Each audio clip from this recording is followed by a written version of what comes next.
ትምህርት አልገባ ካላችሁ ቁረቡ። እሺ እውነቴን ነው። ስራ የምትሰሩ ካላችሁ ስራ አልሳካ ካላችሁ ቁረቡ። ስጋውን ተቀበሉ። ፍርሃት የሚላችሁ የሚያቃዠን ካለ ብቸኝነት የሚሰማን ካለ እግዚአብሔር ከኛ ጋር እንዳልሆነ ምንም እንደማይወደን የሚሰማን ካለ እንጀራውን ቅመሱ። የአይኔ አይናችሁ ይገለጣል፣ አይናችን ይገለጣል። የሁላችንም አይን እግዚአብሔር ይግለጥልን። ስለዚህ ከኢየሩሳሌም ወተን ወደ ኤማሁስ እየሄድን ያለን ሰዎች በመንገዳችን እንኳን ቤተክርስቲያን ውስጥ እንኳን ባንሆን ተመልሰን ንስሐ መግባት መሽቷልና ከኛ ጋር እደር ማለት ከዛ እንጀራውን መቅመስና የሱን አይን ማየት ያስፈልጋል። ያን ጊዜ እንጀራውን ስንቀምስ ለስጋው ደግሞ ስንበቃ እንዴት ሲያስተምረን የነበረው ትምህርት፣ የከለከለን መከልከል፣ አልሰማ ያለን ጸሎት፣ ህይወታችን ላይ ሀብን ያደርጉት ነገሮች ሁሉ እግዚአብሔር እንዴት ለመልካም እንዳደረገው ይገባል።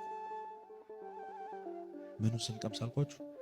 እንጀራውን ስንቀምስ፣ ስጋና ደግሞ ስንቀምስ። ለዛ ሁላችንም ያብቃን። እንደ ኤማሁስ መንገደኞች ወደ ኢየሩሳሌም ለመመለስ እግዚአብሔር ይርዳን።